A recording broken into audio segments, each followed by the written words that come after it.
আজকের যাত্রা শুরু হলো সোনারগাঁয়ের বাংলাদেশ লোক ও কারুশিল্প ফাউন্ডেশন থেকে। এই স্থাপত্যে মিশে আছে বাংলার ইতিহাস, শিল্প আর ঐতিহ্যের অন্যান্য সৌন্দর্য। कागज के दो पंख लेके उड़ा चला जाए रे, जहाँ नहीं जाना था ये वहीं चला हाय रे। उम्र का ये ताना बाना समझ न पाए रे, जुबां पे এক সময়ের গ্রামীণ জীবনের অবিচ্ছেদ্য অংশ ছিল এই ঐতিহ্যবাহী গরুর গাড়ি। জানে না দায় রে, দিশাহারা কেমন বোকা মনটা রে। বাংলার লোক সংস্কৃতি ও কারুশিল্পের অমূল্য নিদর্শন সংরক্ষিত রয়েছে এই জাদুঘরে।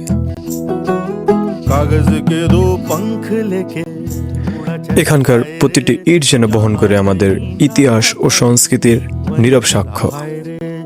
उम्र का ये ताना बाना समझ न पाए रे, जुबां पे जो मोह माया। সবুজ প্রকৃতি আর শান্ত পরিবেশ ভ্রমণকে করে তোলে আরো প্রশান্তিময়। দিশাহারা কেমন বোকা মনটা রে।